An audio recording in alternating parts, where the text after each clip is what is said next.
sinus infections are bad stuff. I get them a lot. I need them. Never have in my ears. It's always in my nose. Oh, the tubes all connect though. The ear ones are the worst. Yeah. I don't like the idea of a sinus. It makes me uncomfortable. You just have this cavity up here, and it can just get filled. With Yeah. what exactly? What is it? What is snot? It I don't know the scientific answer. It's stuff that fills up your sinuses. You can also fill them up with pus and blood if you're cured. I think so. Period. And if you have a sinus infection, you probably have somewhere up there blood Infection. and pus. So, Blood and pus. that's Blood. yeah. Well, thanks. What? Feel better about it. So, and then you go to Rocky Horror Picture Show. Actually, I find comfort because the doctor will look at me and I'm not feeling good. I suspect I might have a sinus infection, and he said, "Imagine look at all that pus." Then I know I'm getting the antibiotic, Okay. which means I know I'm going to be better in a day or two. And so I find that vaguely comforting. Where are we? I need to figure out where I left off. I remember I did everything backwards. That's it. No, I remember now. First question, how are we doing? I just not well. Good. Okay, let me rephrase that. Let's not discuss life or professional sports. Let's discuss the class. How are we doing relative to our class? Getting a thumbs up, very good. Next week, you're giving me a gift, I hear. I'm really excited. So it's like Christmas all over again, papers to read and think about. Let's see, remember the standard spiel. I'll look at rough drafts, I will look at outlines. I know I have to get back to you, Amanda. I've been swamped, but tomorrow or Thursday I will read your draft. And anyone else that has a draft, you gotta give me a couple days to do it. There was something else. Stay up with the readings. Now we sort of hit kind of a pressure point in the semester because we're trying to work on a paper on Toquiville, but at the same time we're moving into other material and stuff, and it's real easy to get behind on the reading, and that is to be avoided. It's, short-term pleasure for long-term pain if you do that. So do your best to stay up. Going once, going twice. I'm giving up writing for Lent. Sorry. That So I doesn't. might have to give you the paper after Lent, yeah. My wife's grandmother, who I only met slightly, only met a few times before she passed away, used to give up watermelon for Lent. Why watermelon? It's not it's seasonal. You don't It's not have it. watermelon. Yeah. You have something that doesn't exist then. So we attempt to eat watermelon. There is none in the stores. There's none to buy. So it's not much of a sacrifice. I guess if I have to explain it, it didn't work well. But I didn't know that watermelon was seasonal. Yeah, It's the summer fruit. I feel like I always see it in HB. It's not good though for the GMOs. yeah, I mean, they may have found something from near the equator and shipped it up or something. But yeah, it's not in season here. Writing, always in season. Papers always did. The papers are fun. It's like you do all this That's why I give reading. it up. That's why I give it up. Yeah, you do all this reading, and now it's like kind of giving birth. You wait 9 months, you make bones, fingernails, and then at the end of it, what do you have? A kid that you have to raise for 18 years and then kick out of the house. Go homeschool, Yeah. I missed some of that. My mind wandered. Back to the material, actually. I think, what are we going to do today? So, anywho, if there is nothing else, I must simply say a long time ago in a galaxy far, far away, we had been working on Toquiville and religion, and that's something we're going to finish up in the early parts of today's class. We got near the end. And again, we'll begin as usual with a quick overview here. We began with Toquiville telling us that religion was an essential foundational element in human social life. And so it's sort of something like a universal feature of human culture. And of course, as a very important feature of human culture, it shapes the political order. He reminds us that religion and politics are to some degree tethered together. Not that they're the same thing, but they are connected. Then he talks about the role of religion, or in specific Christianity, the religion of the Western world, in bringing about the democratic revolution. It introduces social mobility within the world of the church. The normal aristocratic rules and stuff don't apply there. And also the Christian affirmation of human dignity and the dignity, worth, and value of each and every human being, and bearing the image and likeness of God as worthy of respect. Again, that is an impetus towards a democratic revolution that cuts against the ethos of a pluralistic, rather of a aristocratic social order. Then we begin talking about religion's influence on the coming of American democracy, right? And we talked about the crucial role played by the Puritans. They were the dominant group of settlers in New England, and they become, in New England sort of emerges the intellectual capital of America. It's where the first colleges are, it's where journals and books eventually get published. So it's sort of the intellectual center. So New England influence, as he said, just go right down the East Coast. They leave New England and affect all of Anglo-America, as Tocqueville's fond of calling it. And we said that Puritanism holds to a very democratic ecclesiology.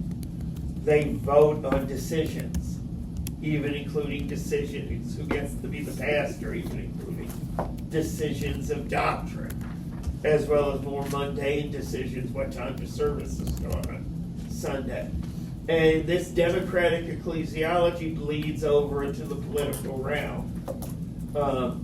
These folks have no previous experience organizing a government. They sort of inherited governmental structures. You know, back in England, they inherited from their forebears this structure. Now they have to set up a new one, and they're not sure exactly what to do or how to go about it. They're in, territory they haven't trod before. They can't really go back to the old aristocratic order. They have no aristocrats. It's not a viable possibility here. So what they end up doing is basing their political order on their ecclesiology. They adapt the way they make decisions in the churches to how they make decisions more generally in the political sphere. And they frequently even took church charters, changed a few words, and used them as the basis of their government. Okay? So Puritanism helps bring democracy to America, sort of place it in America's cultural DNA. And Tocqueville tells us it's not just the Puritans who were religious and set up this religious government. Subsequent generations of Americans have remained religious and espoused a form of Christianity, says, that's very democratic in its character. And, that continues to carry over into the government. He says at one point there's no religion in America that doesn't embrace the ideal of democracy in the political sphere. So what does religion contribute here? What does it contribute? Number one, it rallies everyone around democracy and the Constitution. It embraces the current democratic political order and urges people to embrace it as well, to rally around it, to defend it, not to try to set up something else. Number two, it acts as a check on the attitudes that democratic social conditions foster, individualism, consumerism, etc. It reminds people that man does not live by bread alone, and that we are our brother's keeper, and that being true to God is more important than being true to public opinion, and so on, and so that thou shalt not be envious or covet thy neighbor's goods. So it acts to check the attitudes of democratic social conditions tend to foster attitudes which, left unchecked, would leave us in that soft despotism he worries about. Over and above that, it provided a moral consensus. There are many different churches in America espousing different religions in a sense. Turns out they're all espousing versions of the same religion. All of them, they may be different, but they all share a lot in common by being expressions of Christianity. And that produces a broad moral consensus, where on the big moral questions, Americans are usually on the same page because they're drawing on the same religious tradition to guide them in their decisions. And I just want to emphasize here a quick point. We're talking about many different churches in religion in America and stuff. We sort of yawn and take that for granted. Yeah, that's the way things are. In Tocqueville's day, that was almost unprecedented. Societies tended to be religiously homogeneous. They had one religion. That's it. You can choose option A, or you can choose option A. Let's choose option A. That's a good one. Thank you. I sense that was pity, but I'll take it. Okay? And over and above that, even in European countries where you had more than one religion, it was generally two religions. Okay? So, for example, in what we now call Germany, it wasn't a united country in that era. It was more kind of a cultural zone, a linguistic zone. There were Lutherans and there were Catholics. There were two. And that was pretty much it. But in America, there are dozens and dozens and dozens, which is shocking to the European mind. And they wonder how this can possibly work, how this society can possibly hold together with this highly fragmented religious scene. We move from there to the notion of an internalized moral compass.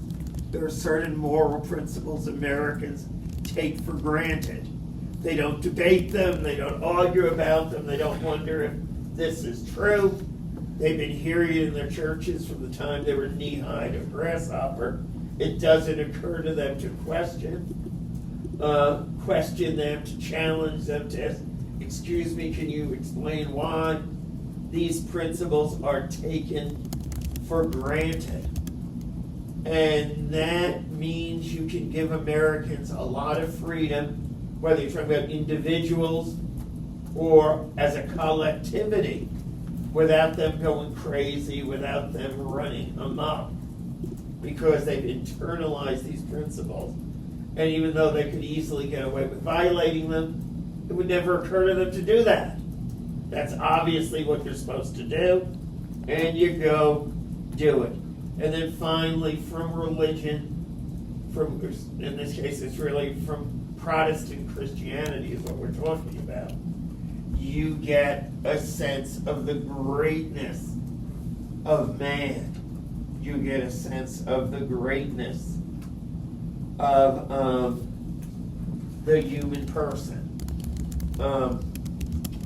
Again, affirming human beings are made in the image and likeness of God, that we have a trans-temporal destiny, that we're loved by God, that every hair on our head is numbered by God, so on and so forth. It reaffirms the greatness and the importance of man.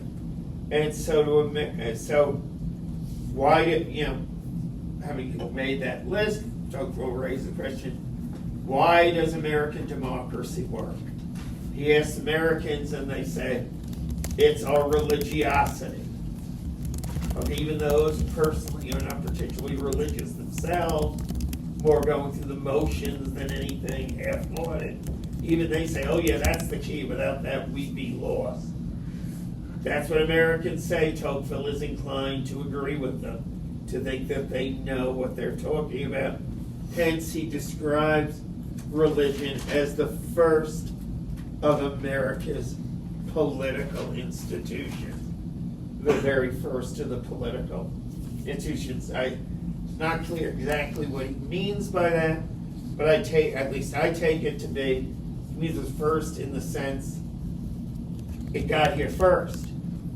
The churches were here before the political order, and they shaped the political order. These guys had a church when they set foot in the New World.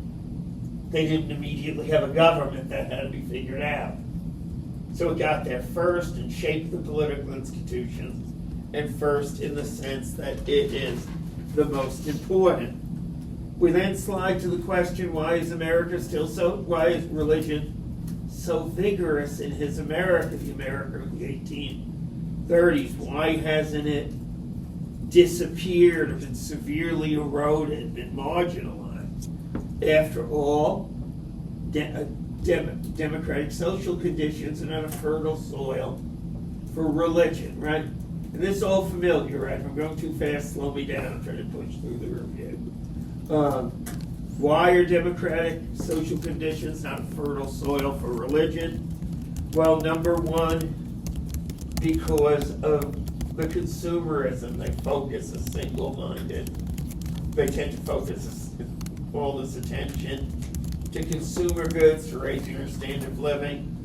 That doesn't leave you time to think about other things or to do other things.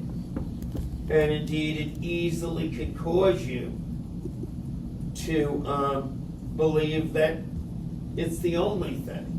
Not only are material goods the only thing, the things that matter most, they are the only thing. Democratic social conditions foster disdain for tradition and authority.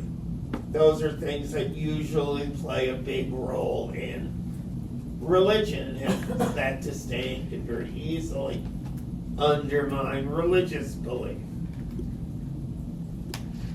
Additionally, democratic peoples want something simple, easy. They want a quick, easy answer. I don't have a lot of time. Time is money. I got things to do. Give me a quick, easy answer. And since in religion, when you start thinking about it, there are very few quick and easy answers.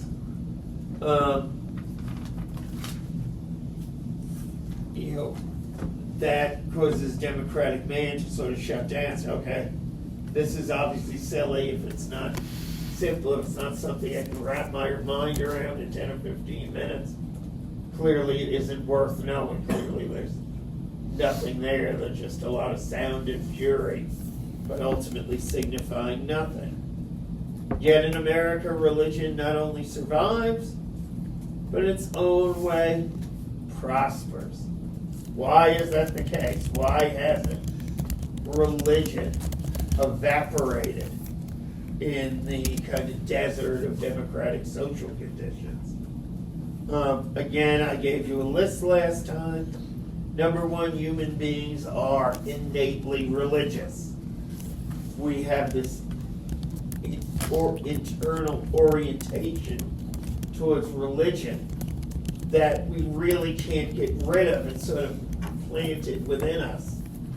It's part of human nature. We can try to ignore it. We can try to suppress it. But it is there, and it's constantly like seeds that are constantly struggling to break through the ground, into the air and sunlight and whatnot. That the roots of this inclination, these seeds of religion, as he says, number one, the mystery of death and trying to figure out, in light of death, what does my life mean? That's sort of a hard pause to what you've been doing. What is its significance? What is the point of all this? And of course, is death the end, or is there something more? Or is death a door you go through to someone or something else? Likewise, there is the yearning for the eternal and the love of the infinite. Human beings seek happiness, they seek fulfillment, and they search for it. And they search for it. And they search for it.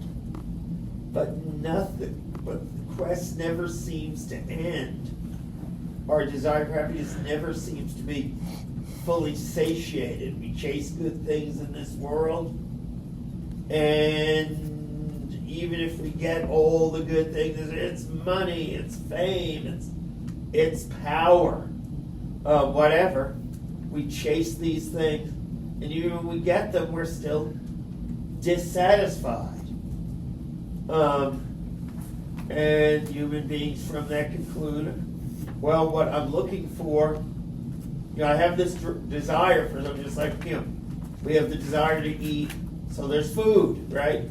Desire to eat wouldn't make sense if there was no such thing as food. Thought for a minute that was my phone when you looked at me, but my phone's back on my desk. So I bring it all, I always somehow manage to have it go off.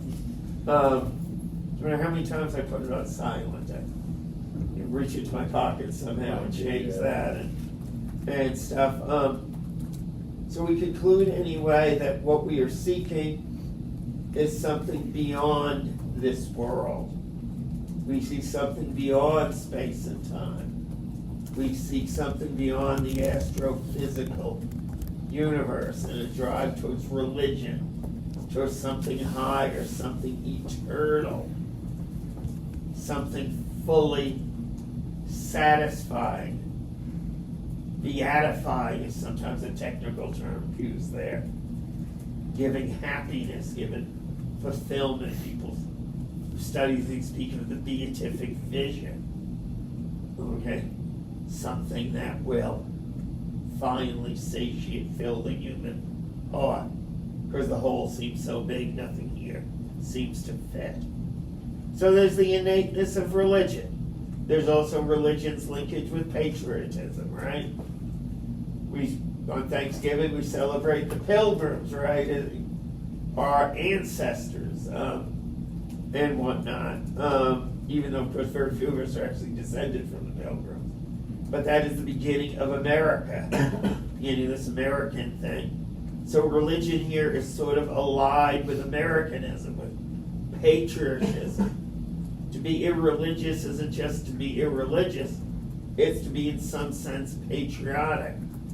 Unpatriotic, rather, because it means the rejection of our forefathers, the rejection of the founding fathers who brought this republic into being. What about the founders that were agnostic? Well, I'm not sure there were any. Well, first of all, but let's step back for a minute. Let me switch direction here. Getting a little glare there, so I'm squinting at you. I apologize. Do you want us to lower the thingy a little bit? I can survive with it. I just didn't want Luke to think I'm giving him an unpleasant look or something by half shutting my eyes. We're taking this all the way back to Mayflower to Thanksgiving. But even you move it up to the time of the founding fathers, there were no agnostics. There were people who were deists, people who weren't Christians, but there are no agnostics. Well, I think I was right and you wrong, but be that as it may, that doesn't matter, because assume there's one, that doesn't really change anything. Yeah, it's definitely a minority. Yeah, a tiny minority. So, as we'll see when we turn to Marsden. So patriotism, then there is public opinion, right? In a democratic culture, people follow public opinion. It's very hard for them to break from it. And so that since public opinion at the beginning is religious, it tends to replicate itself. Each generation enters the society, looks around, says everyone believes here. And so they go along, and they sort of automatically do the same. Then on our list, I think this is number 4. I'm working from an unnumbered list here. Okay, there is the specific nature of the religion of America. Christianity is demographically a Christian country. And Christianity is a religion that is well suited to the world of democracy. Not that, by the way, democracy wouldn't tend to erode that, but it does better in the soil, as it were, than other religions. Why? In part because the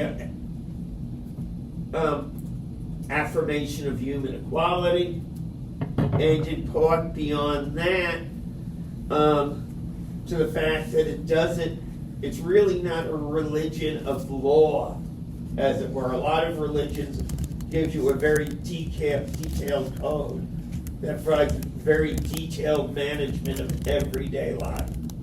Christianity, in comparison, gives relatively few rules. It tells you to pray, doesn't tell you what specific prayer you have to take.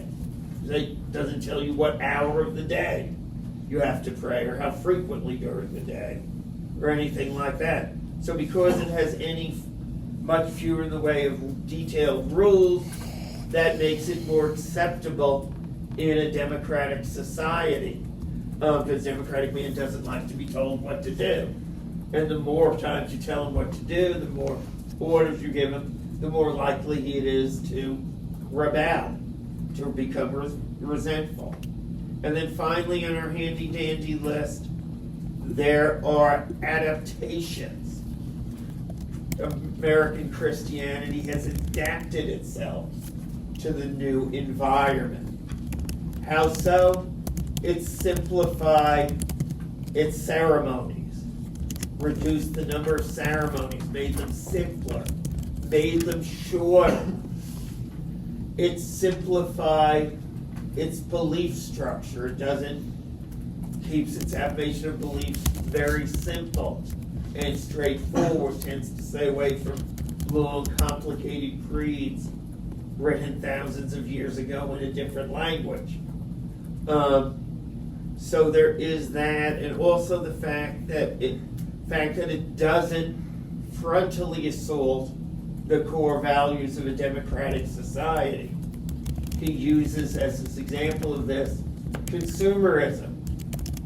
American Christianity doesn't say consumerism is bad. Give away your material goods. Okay? It says pursuing a higher standard of living is fine, as long as you do it honestly, you don't cheat or exploit people, as long as you share what you have with others, you're generous in sharing the fruits of your labor. You're not keeping them all to yourself. You're taking care of the less fortunate and whatnot. And as long as you leave in time for God, recognize that consumer pursuit of creature comforts, material goods, can't be everything. There has to be more. It can't exhaust all your time, effort, and energy. And then beyond that, accentuating the this worldly benefits of Christianity. Rather than emphasize it, obviously it hits the notion of death, last judgment, things like that. But it supplements those things, talks the discussion of what Christianity can do to get you to heaven with a discussion of what Christianity can do to help you in this world. How believing can help your family. How it can help you be a better person. How it can help your business. How it can help your community. Balances talk about death, judgment, heaven, hell, with talk about life in this world. Fair enough? Or are we together? Okay.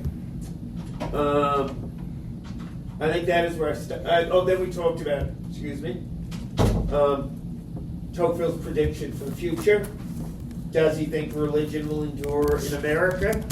Or does he think over a long enough time span, democracy will undermine it? He doesn't address the question. He leaves the question open. Okay? And we're almost done with Tocqueville on religion. I'm going to flip my page here. Except for 3 broad topics. There are some things he says about the future of religion in America. He doesn't address the big question. Will it survive? Will it still be vigorous? But he does venture a few predictions about what the future might hold. And the first of these predictions, I just realized I failed to write the page down for, which is really annoying, is that Christianity is that the future is going to see here we go, 451. That wasn't hard at all. That we're going to see in the world of democracy the growth of pantheism. 451, the subject heading, what causes democratic nations to incline toward pantheism? You got that? Now let's start by saying, what the heck is pantheism? Yeah, what is it? I was hoping to ask Is you. that like? Many different gods at once. Well, not quite, although that gets us close. So if it's not many different gods, it would be many different denominations at once, yeah? No. No, this What? would be, sorry. Go ahead. I was thinking maybe this is terms of like how this is brought from the democratic social conditions where like you have the love for God, but then a love for consumers and stuff. I thought, no, pantheism is when everything's God, right? Correct. That is where I was going, yes. Pantheism is where there is only one being, and that being is God. So everything that exists, you, me, this desk, the clouds up in the sky, well, I look at it because there are no clouds today. That obnoxious 13-story building that ruins my view. Yeah. They built that office to give the chair the best view in town, and then somebody else built a building there. And just when I took over, by the way, my predecessor had the view. I came in and that monstrosity was already halfway up. Pantheism, everything is God. God is the only being. You may not know your God, you may not be conscious of that fact. This desk certainly is not conscious, we assume, so it's not aware of that fact. But nonetheless, God is all. Everything is God. There is only one being, and everything else is simply kind of an emanation of it or a form of it or something like that. Now that may sound like kind of a weird view. It's a little strange to us, but before I explain the connection to democracy here, a couple of considerations. A, pantheistic religions are far from being unheard of. They're very common, historically. Not big where we are, not big in the West, but historically they are a phenomenon world religion that's well known. It's not like this is something that's never been seen before. It's an old thing coming back. Number 2, in the era Tocqueville is writing, there are lots of developments going on in German philosophy. Okay, and I don't want to get involved in a long discussion of German philosophy, because even I find that painful. Okay, I still remember I spent a week at a conference. His friend of mine told me I'm just going to read Kant and Hegel for a week and talk about it. By the end of the week, I was ready to, whip out my copy of the Federalist or something. But in any case, in German philosophy, which in those days is like big news, all these big things happen in German philosophy, and German thought, all these revolutionary ideas circulating. Some of the currents in German thought were pantheistic. Hegel, who is the great German, most famous German philosopher of the first half of the 19th century. How to interpret him is very debated and whatnot, but one very common interpretation is to read him as advocating pantheism. Have you heard of Leibniz with his monads?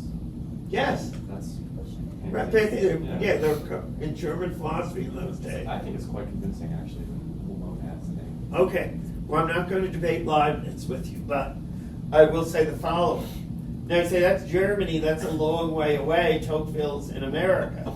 But there is an unusual religious movement in America in his day that's becoming quite popular with intellectuals, not so much the guy on the street, your average farmer, but becoming popular among intellectual types. Do you know what it is? Because you brought up the name of one of the participants in that movement last class. I'm sorry, I was briefly distracted. What was that? That's okay. An American religious movement of Tocqueville's day that's influenced by German idealism, specifically its pantheistic currents. Oh my God, this one. And you mentioned the author, or is that called on you? You mentioned a name. Spinoza? No, an American. Oh, I want to see his passport. You're going to hate yourself. You ready? Ralph Waldo Emerson. oh, okay. You quoted last class. Okay. Guys like, I'm sorry that I figured you'd know it immediately. So Ralph Waldo Emerson, famous American writer, still read today, right? Famous for his essays. Henry David Thoreau, we've all heard of Walden, right? Hopefully, unlike me, you didn't have to read that when you were in high school, but they made us read that. Again, these are American thinkers whose thought moves in very pantheistic directions. There's a movement called transcendentalism in the America of that day, and it's hard to pin down because there's like no official transcendentalist catechism. Here's what you believe to be a transcendentalist, but very influenced by German Romanticism and German philosophy, and has this kind of strong pantheistic overtones to it. So this is something that is kicking around. They didn't necessarily use the word pantheistic or something, but it's kind of a real thing that was in the air in Tocqueville's day. Now, why do you think democratic social conditions foster pantheism? That's a good question, isn't it? What is the deepest love of a democratic society? Quality. Now, let's think about this for a minute. Let's pretend for a moment that Dylan over here is God. Let us pretend that the rest of us are not God. Hence, we're not pantheists, right? God isn't everything. That introduces almost from the beginning what? A great inequality. If he is God, he's way up here, we're kind of way down there. So to have the very notion that God is separate from everything else introduces a basic inequality into the structure of being that you can't really kind of bridge. So it's a blow against democratic equality. So he thinks democratic man, in his lust to find inequalities to eliminate, will eventually want to eliminate the inequality between God and man by merging the two. And if we're all God, we are all equal. So he says the following. I'm on the bottom of page 451, about 5 lines from the bottom.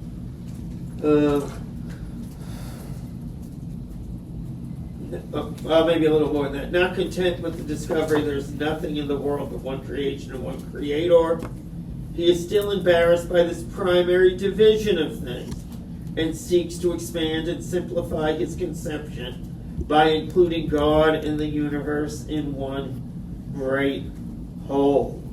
If one finds a philosophical system which teaches that all things material and immaterial, visible and invisible, which the world contains, are only to be considered as several parts of an immense being who alone remains eternal in the midst of the continuing flux and transformation of all that composes him.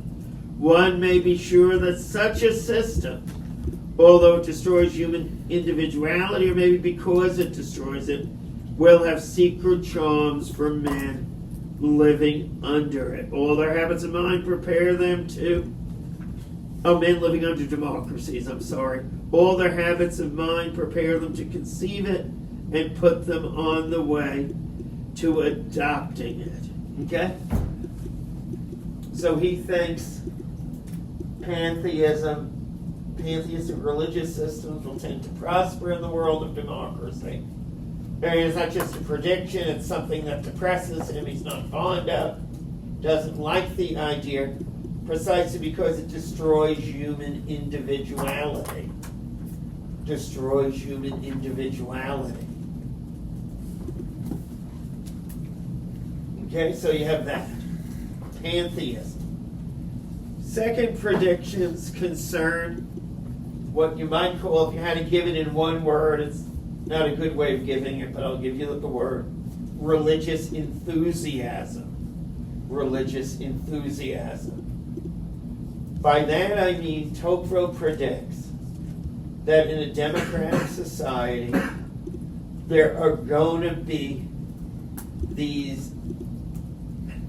from time to time be outbursts of religion, huge explosions of religiosity. It's going to be everywhere.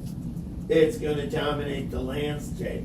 And it's going to be really an intense religiosity that blocks out everything else and puts everything else on hold. Now, before I read you some paragraphs that'll cast light on this, Tocqueville's in America in the early 1830s. I know you've all finished the Marsden book by now. So what major event? See how smoothly I handled that elegy? You understand it, okay? What major event is happening in American religion in that period? Very, very close, but you have to modify. It's the sequel. Second Great Awakening. They liked it so much they did it twice. And historians sometimes argue there are actually 4 or 5 awakenings. We're going to read a guy after Marsden who talks about a 4th Great Awakening that he believed took place. But the first 2 were generally agreed to, historians. They had the 2 events, the others are more controversial. It's a great revival of religious belief, a great surge in religiosity. And we'll discuss it more in the Marsden book. But what it centers on are these wandering preachers who go from town to town to preach. And they find open land, they set up a tent, and they begin preaching. And it becomes a big thing. It's not, okay, I've preached for an hour, let's pack up and go home. These meetings they convene for their preaching last days, sometimes weeks on end, them preaching on and off all day. Obviously, you got to stop and eat. And people stop working, many of people stop going to work during this. So they simply be there all the time at the camp meeting, not miss a thing, lots of hymn singing. A tremendous amount of enthusiasm. People cry, people laugh. There are altar calls. People speak in tongues, speak strange languages. Tocqueville's a European. He looks at this, and first of all, he doesn't know what to make of the Great Awakening. People aren't doing that in Europe. Okay, that's not kind of the European style of doing things. That's something new he meant in America. At the emotions, not at the head primarily, which is very different from the way things were done in those days. Normally, if you went into, say, your local, we'll say Presbyterian church, the minister would read a homily. It would be very long. It would have lots of quotations in it. Might have some Latin and Greek. Might even have a little Hebrew in there. You would just kind of read it page after page without looking up. And you would listen. These guys are they're moving around physically in a pulpit. They're raising their voices, lowering their voices, they're doing lots of hand gestures and stuff. And they're pitching it at a very emotional level. There's no Greek and Latin in play here or anything like that. No fancy stuff they learned at the university when they trained to be a minister. It's aiming at the heart. It's a very emotional and populistic style of preaching. And the First Great Awakening is oftentimes credited with being the beginning point of what we have come to call born-again Christianity, that style of Christianity, or evangelical Christianity, if you prefer. A lot of hymns, a lot of altar calls, very emotional, lots of tears and things of that nature. Historians treat the phenomenon of the First Great Awakening as part of the process of the democratization of American Christianity. By that they mean American Christianity is beginning to take on a different coloration than what it took on over there in Europe. Again, the informality, the emotion, the stepping back from any particular Christian tradition, aiming not to elevate your audience, but to talk to them where they are. And it really becomes a game changer. Moving up till now, to be a minister, you needed 2 years of training in seminary. You needed to, again, know all these different languages, and read and studied a vast amount. But these guys aren't doing any of that stuff. They're not using the languages of the past reading. Their only references are to the New Testament or the Old Testament.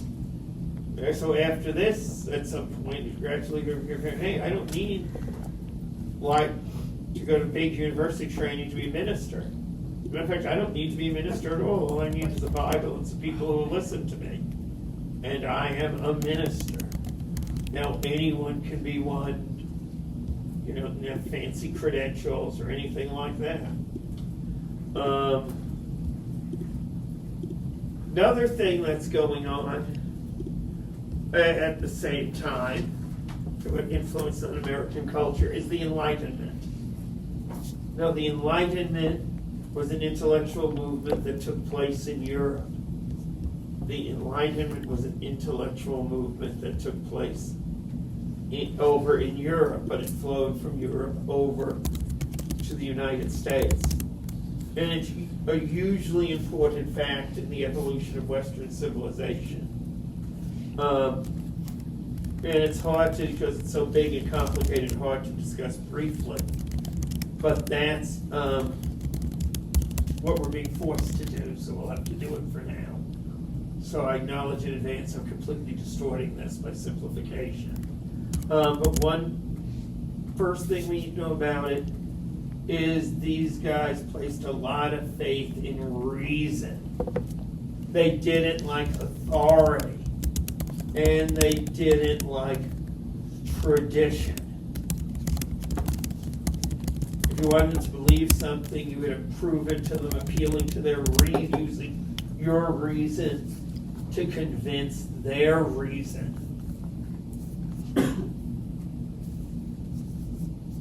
Okay, and their understanding of reason was a certain understanding of reason. One of those terms, like many terms we use all the time, but don't specify a meaning of, and actually you'll get different philosophers when they appeal to reason. They often mean different things by reason. They're different phenomena. So these guys mean kind of a quasi-mathematical reasoning, a deductive reasoning, like the kind you would get in geometry. Right? How do you do geometry? Do you guys remember doing geometry? Proofs, right? Absolute proofs. And where do you begin? You begin with axioms, right? What are axioms? They're definitions. I don't know what's going on. My kids into the corner of my eye. But axioms are things you take for granted. They're stipulated to. By a point, we mean X. By a line, we mean Y. By an angle, we mean this. And you work from those axioms that you agree not to debate, but simply take as the basis of things. You work out theorems.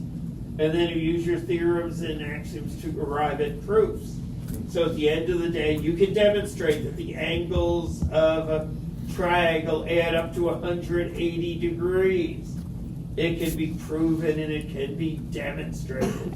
And hence placed beyond argument, placed beyond debate, made absolutely certain. So these guys had a lot of, looked out at the world and said, up till now, kind of thinking has been dominated by what authority figures tell us and by tradition, the old way. This is the way we do things.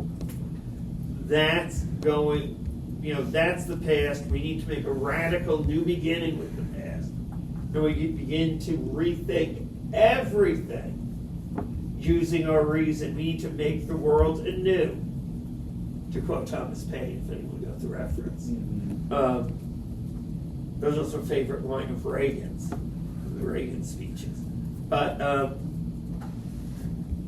so these guys, think about it, Enlightenment was making war in a certain sense. That would be violent war. They were attacking the existing society. They were saying it's based on falsehood. We need to rethink everything. We need to create a new social world that conforms to reason.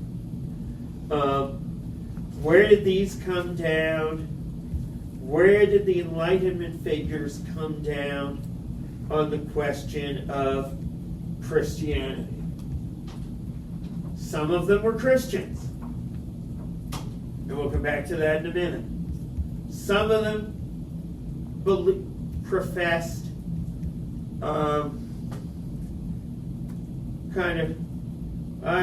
new versions of Christianity, do-it-yourself Christianity.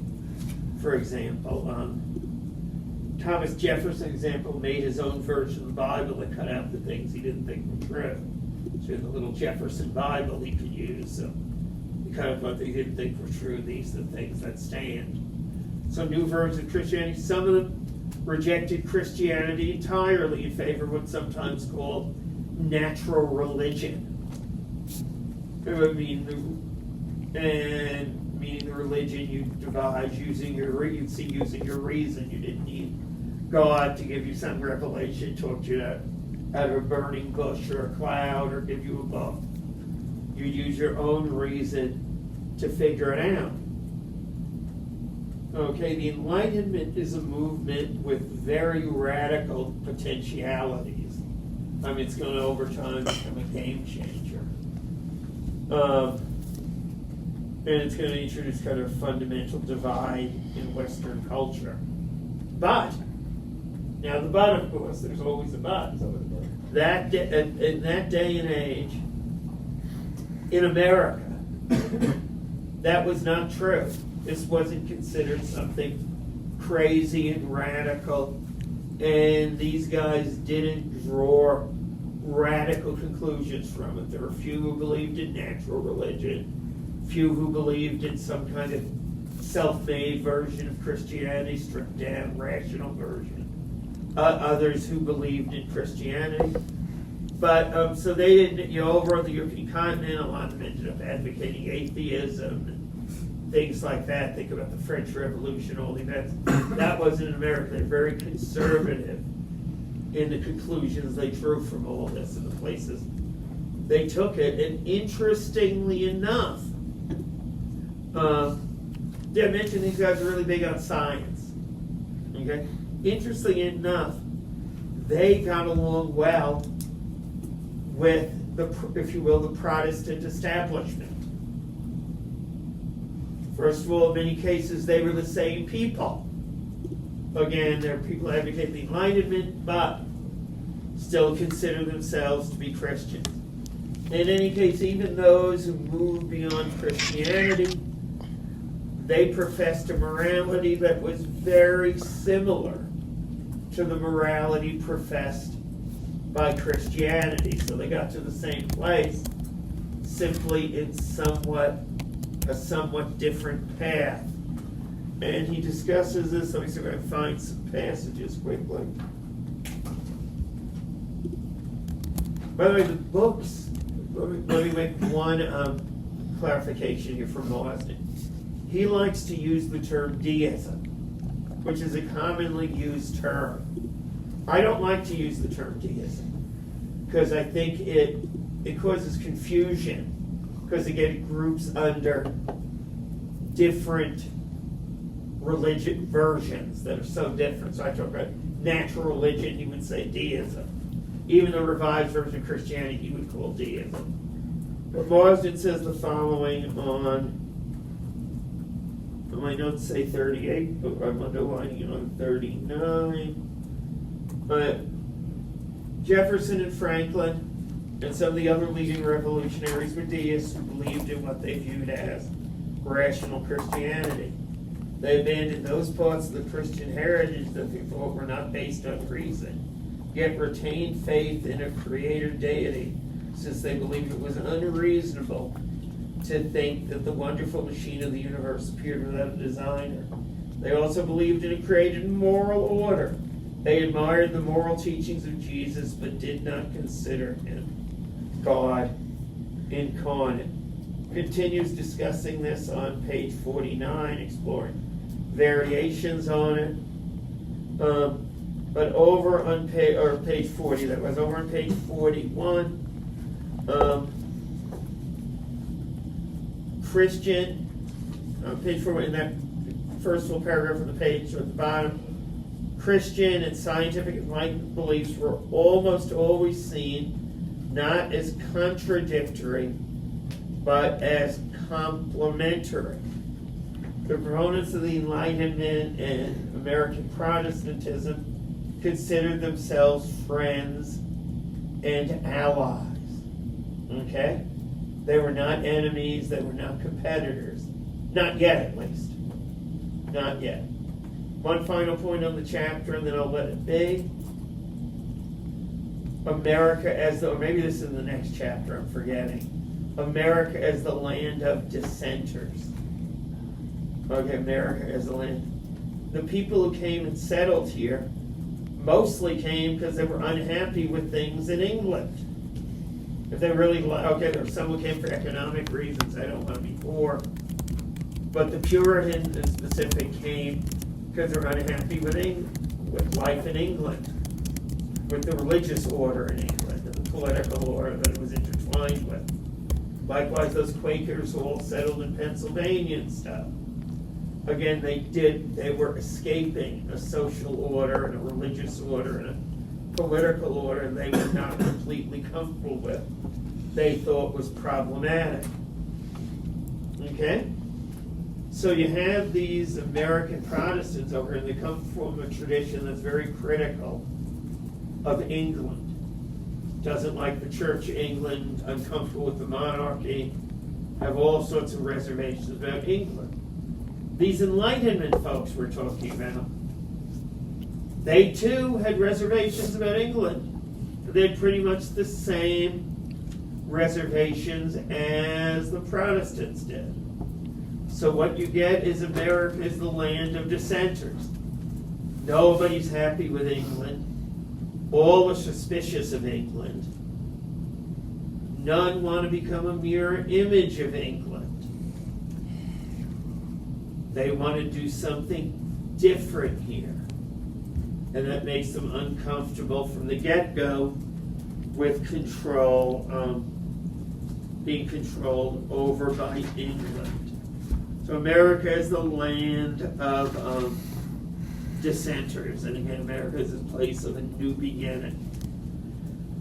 From, I don't know, I think the next chapter I think is from 1800 to the Civil War. We hear about the Second Great Awakening. There's much Second Great Awakening I'm not going to say much about, except it was the First Great Awakening, but on steroids. Okay. It was bigger, much larger in numbers and stuff, affected a lot more people. But even beyond that, it accentuated all the traits that we alluded to earlier. The guys from the first awakening had an emotional style of preaching. Second awakening had an even more emotional style of preaching. First great awakening played to the heart, not the head. Second great awakening, even more, took that even further. Second great awakening is a huge event. Okay, it's shaping the American consciousness, American self-understanding, and spinning out. It reinforces a lot of the old ideas: covenant, chosen people, down the list. But over and above that, it provides a powerful impetus for change in America. First Great Awakening was it had a political objective, you might say, separation from England, distancing from England. It had the effect just because it was so different than how they did things in England. This Second Great Awakening has a big political agenda. So what kind of thing? They're big on temperance. Temperance movement emerges out of here. They are big on women's rights.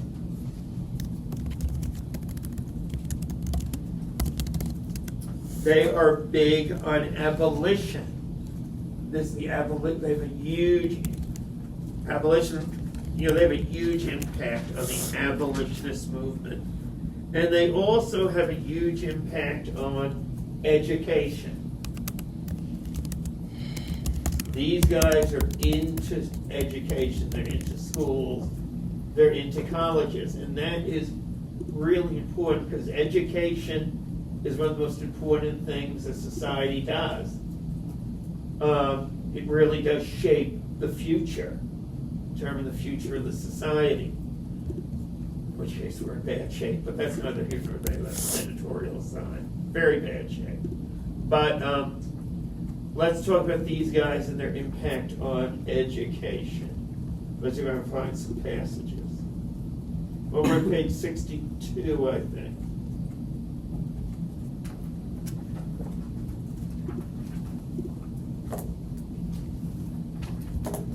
And it picks up the end of the second paragraph I highlighted. The Methodists, for instance, who had founded no colleges for 1820, were the most active denomination in founding colleges in the period from 1840 to 1860. The churches should be leaders in education reflected a long tradition. In the United States prior to the Civil War, that tradition was only beginning to change. In higher education, religious dominance was conspicuous. By far the majority of college presidents were clergymen. This was true even in state schools. State colleges typically required Protestant chapel attendance, taught the Bible and Protestant doctrine, and sometimes required church attendance. A state university in this country should be religious, declared the president of the University of Michigan. It should be Christian without being sectarian. It should be generically Protestant, not associated with any particular Protestant group or tradition. Evangelical and often New England dominance was commonplace at lower levels of education as well. Most people took it for granted that religious training would be part of a good education. And both private and public schools routinely taught Protestant doctrine, often to the chagrin of Catholics and others. The standard American elementary textbook until around 1830 was the New England Primer.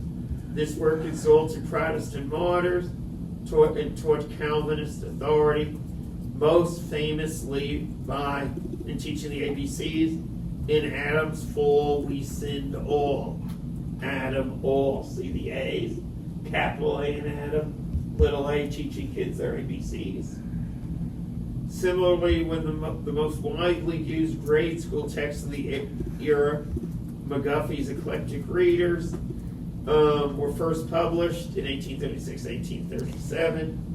They also taught a strongly theistic, Calvinistic, and biblically oriented worldview that emphasized that life is only a preparation for the much more important life after death.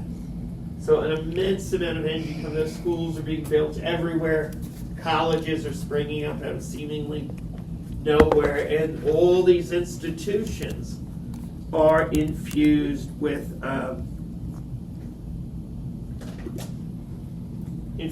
this Protestant religious zeal. Okay, they're not, and these guys, the most important part of the education was religious, and religion permeated anything. If you did history, you talked about the English Revolution, the fall of the Roman Empire, but much of your history would be based on the Old Testament and whatnot, be religious history, so on and so forth. So that had a huge impact on things. Now you begin to get an immigration of Catholics in this period at the same time this is going on. Catholics are immigrating here. This proves to be very controversial and a source of a lot of conflict and whatnot. I'm looking for something.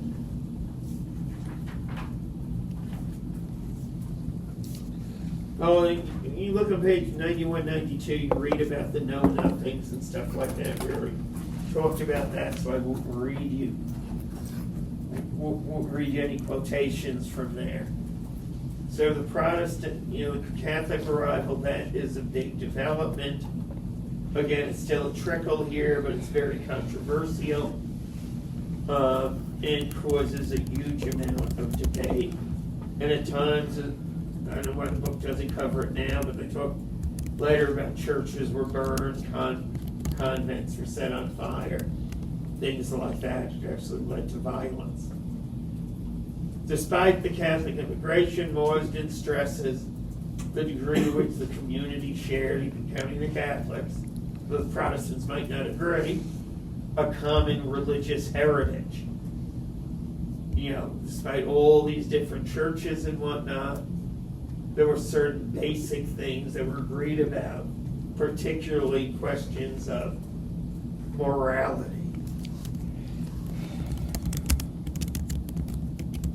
You with me? I'm trying to fly through this. Next time we go to the Civil War till 1917. And he spent several chapters, if I remember right, on that. And I got to boil us down for some takeaways here, but the big picture on these chapters, we're going to kind of set a big frame of reference here. America in 1860 was a fervently Protestant nation, and Protestantism permeated almost every aspect of life. Dominated the schools. All public events began and ended with prayer. Churches all over the place. Clergymen were the most respected members of the community and whatnot.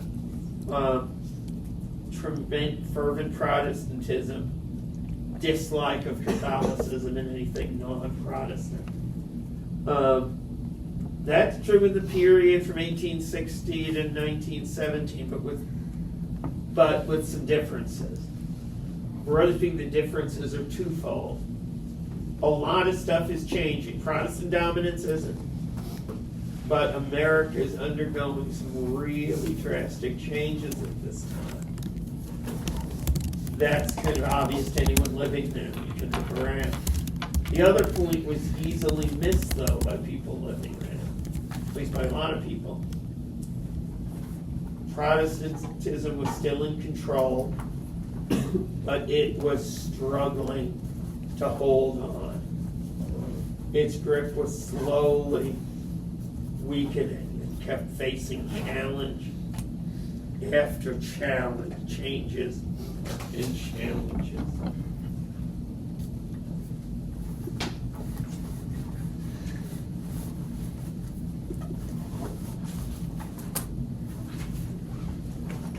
And again, he discusses this starting on page is it? Page 97. 99, he tells you the dominant American culture around 1910 in many ways resembled that of the culture of 1860.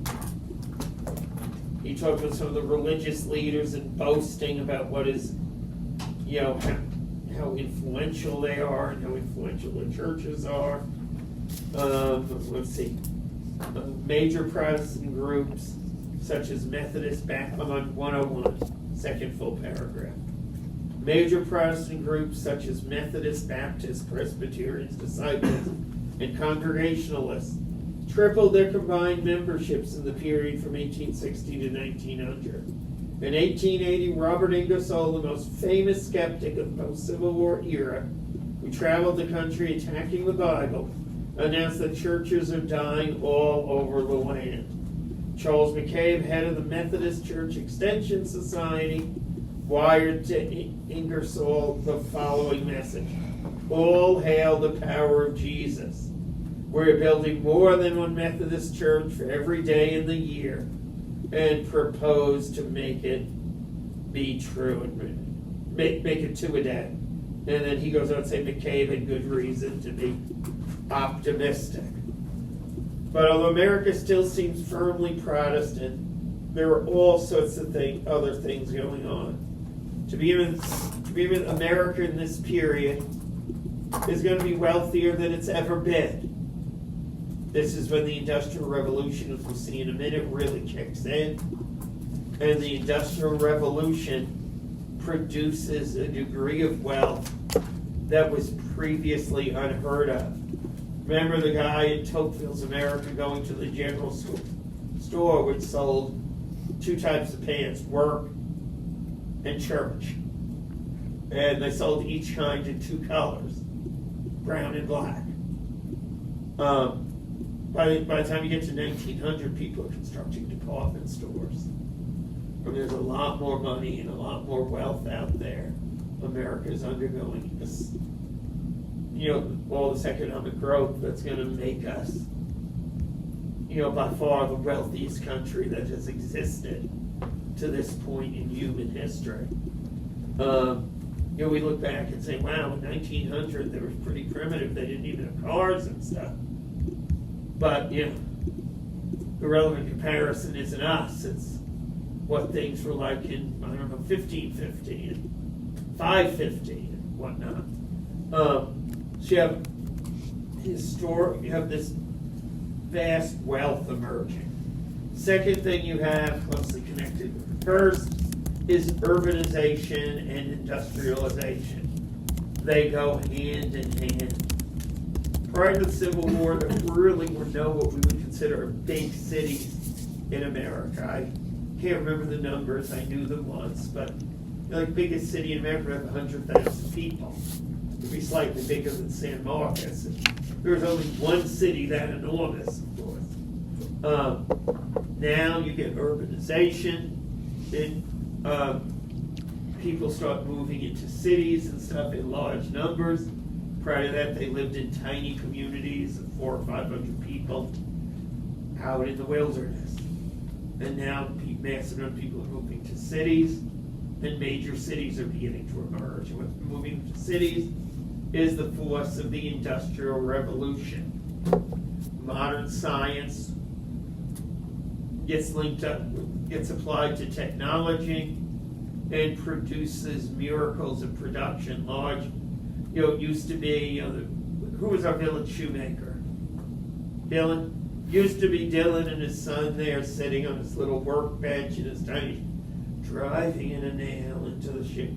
Now it's giant factories and stuff, employing hundreds of people, mass production, producing all sorts of things in large numbers and cheaply enough so that the average person can afford them. So factories, cities, vast throngs of people, mass production, gigantic stores. These are the days where you're out on the frontier and you go to town to get your mail and you discover a catalog from some company in Chicago or in New York called Sears and Roebuck. And it's hundreds of pages long with goods you can order from them and have shipped to you. Stuff you've never seen before, even imagined before. Stuff you certainly had no access before. So we're moving into these big cities, and that's a huge change in everyday life. These small communities, face to face, everyone knows everyone else. Everyone knows your name.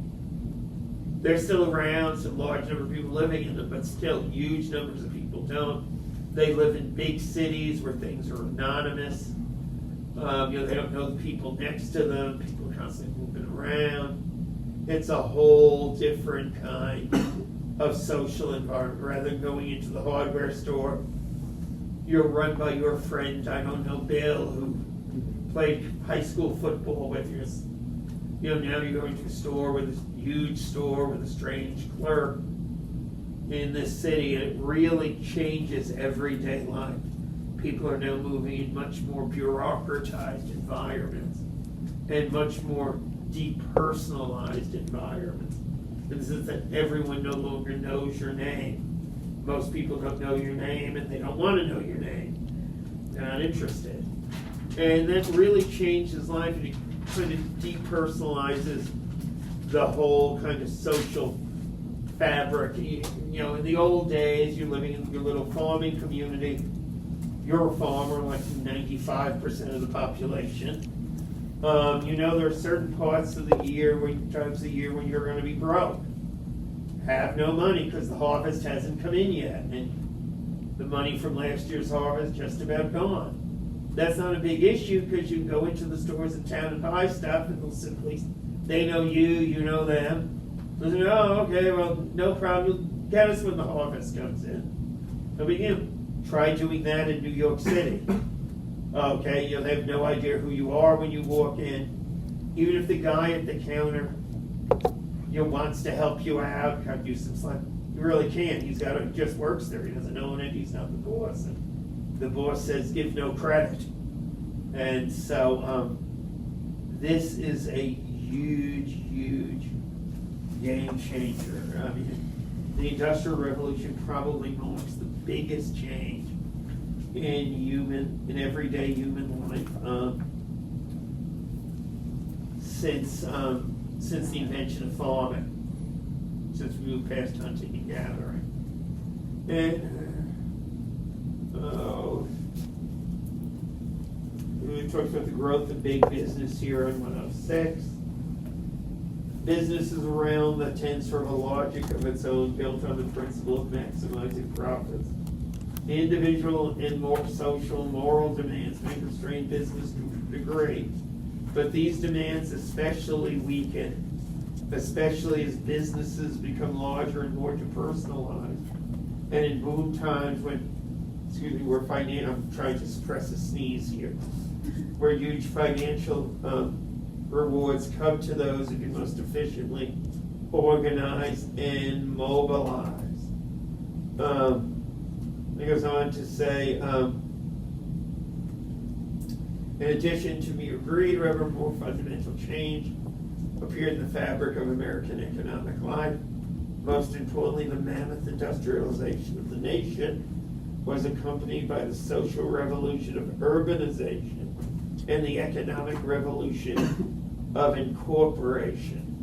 Both these forces created new areas of life that were less susceptible to religious and moral control, and so on and so forth. Again, I'll let you sort out all the details there. So that is going on, and that's very disruptive of people's patterns of life. It's no longer in the little town where everyone loads up the wagon and goes to church on Sunday. It's really different. You go to church among strangers. Nobody knows if you're going or not. You're not having a church picnic afterwards. People are scattering. Different kind of ball game. Next thing you have is growing pluralism. Because during this period, the numbers of Catholics are steadily growing. Now, I would have to give it by 1900, you're probably talking about 20% of the population. No, maybe 18%, 20% of the population.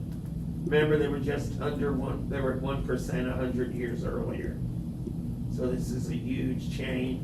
You also get a significant number of Jews. There were Jews there even at the time of the founding, but we're talking about, you'll think hundreds. Now there is, again, this steady immigration from Germany and Eastern Europe, bringing Jews to America, primarily American cities, where they are disproportionately present, as are Catholics, by the way. Not that there weren't lots of farming areas that were Catholic, but the big cities tended to be the most intensely Catholic places. Lots of Irish and German immigrants, and later Czechs and Polish immigrants, right? So you have that going on, which further kind of dilutes the Protestantism, right? Another thing that's going on is the secularization of education. Education during this period begins to lose its religious dimension. Not that it disappears right away, this is a slow, gradual process. But it begins after the Civil War. How so? Why so? You know,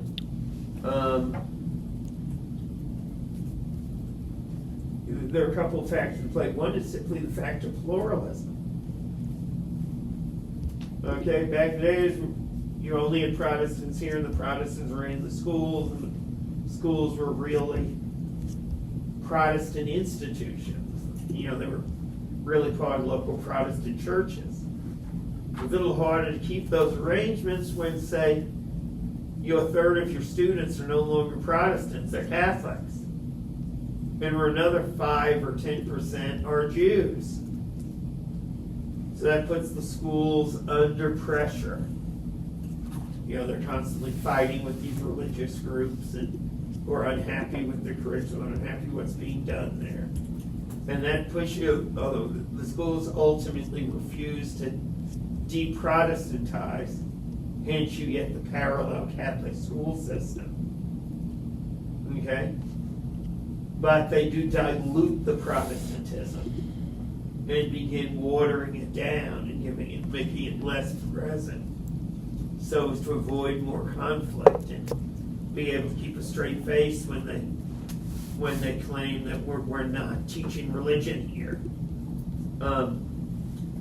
So, you know, education, and then there is the need in face of the Industrial Revolution for engineers, for chemists, things of that nature.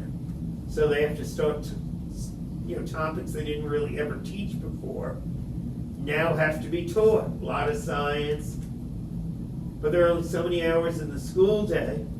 So when you move in science, other stuff gets moved out. So the religious content grows still further.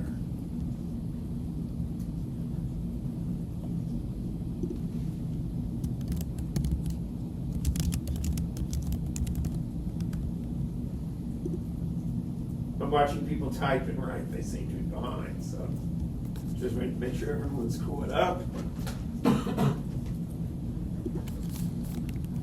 Sophia nodded yes, so I'm good. I can go.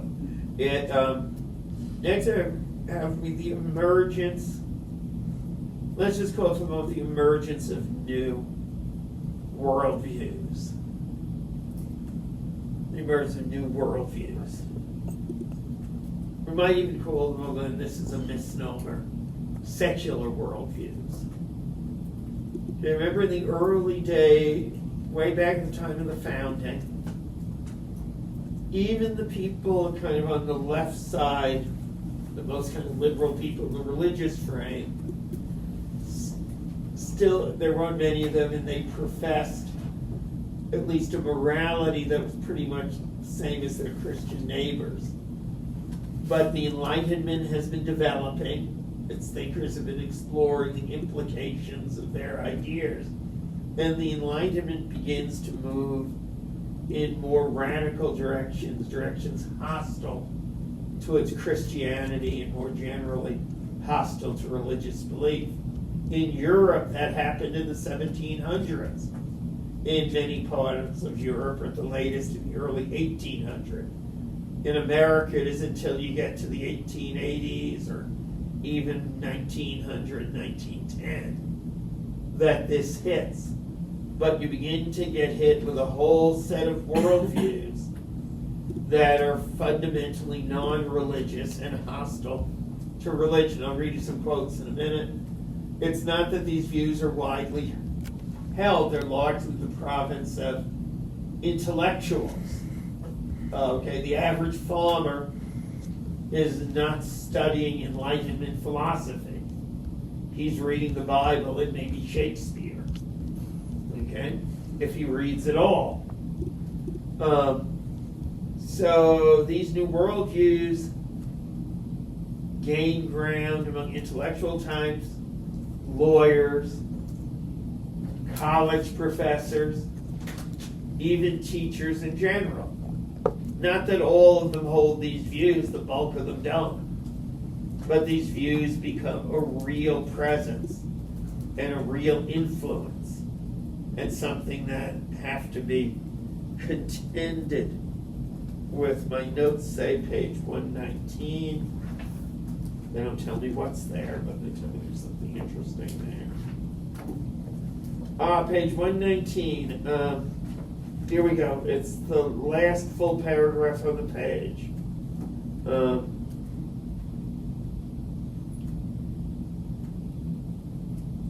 The new social sciences are an important manifestation of this transition. Through them, traditional norms can be relativized. Rather than inquire how civil law might reflect natural law, as America's founders had, the new social sciences could view social norms and laws as customs explained by the social forces shaping a society.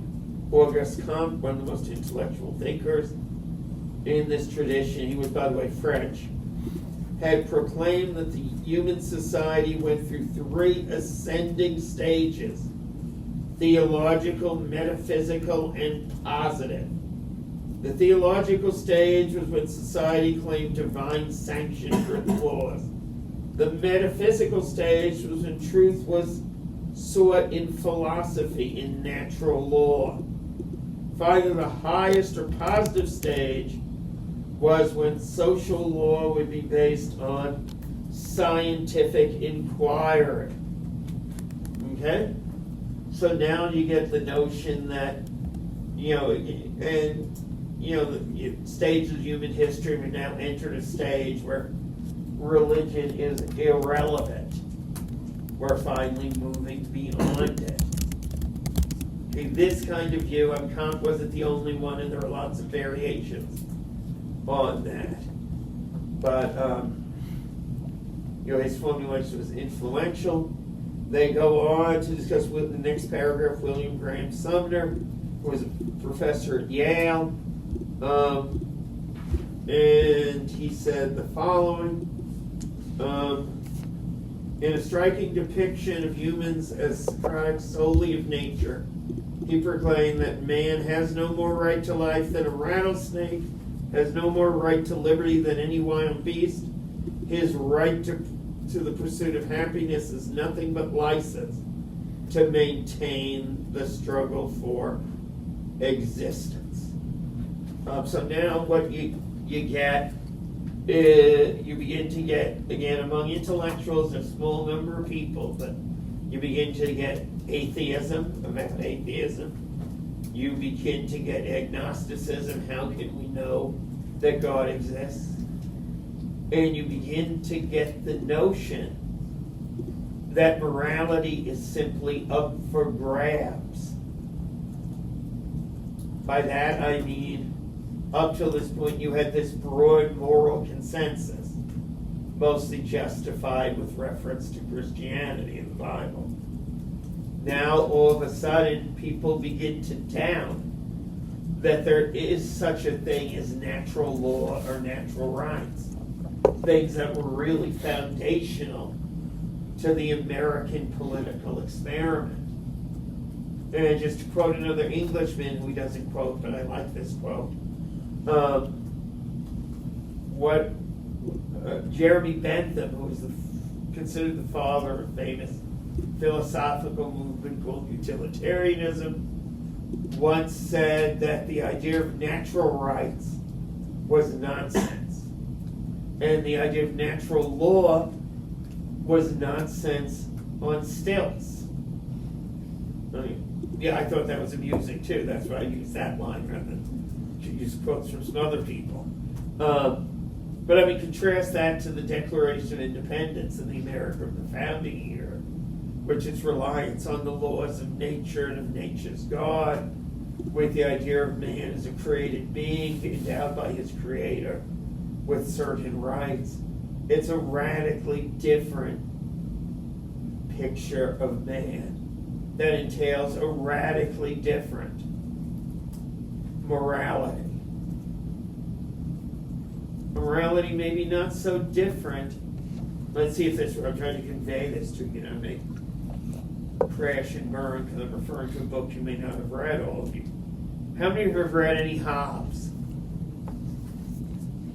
That seemed to me to be an overwhelming majority, only one or two hadn't. Remember Hobbes' depiction of the state of nature, violent, fear of violent death, poverty. Remember life is solitary, poor, nasty, brutish, and short. Brother, wouldn't that be the great name for a law firm? Think about that.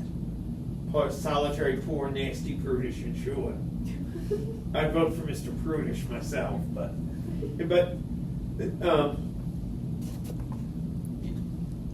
I'm trying to think where I wanted to. The key takeaway on Hobbes is the state of nature for Hobbes was a moral vacuum, if I like to say, that's my phrase, not his. By that I don't mean people behaved in reprehensible ways. That's not what he's saying. He's saying in the state of nature there is no such thing as right and wrong. So in the state of nature, raping, killing, stealing, you might not like it if you're on the receiving end, but you can't say there's anything wrong with it because there are no moral principles you can appeal to. You don't get moral principles until you have a ruler who can tell you what to do. So it's rejection of the idea of a higher moral law or a higher body of natural rights. You guys are leaving, but that's good because it's time. We're after 6:30. For who? Gaza. God, if you're late, tell them I made you late. Blame me. I'm not sure who's going to be there, but. Okay. Well, folks, that's it for today. The only thing I will say by way of conclusion, because you owe me 2 minutes on my one, and beyond that, if you haven't finished the Marsden book, and there might be one person or two people in here who haven't, they're bogged down at the conclusion. Finish, that's humor here, folks. Having fun. Nobody's laughing at you. Finish Marsden and read the Chappelle book. Because we're going to finish Marsden next time and do Chappelle. Fair enough?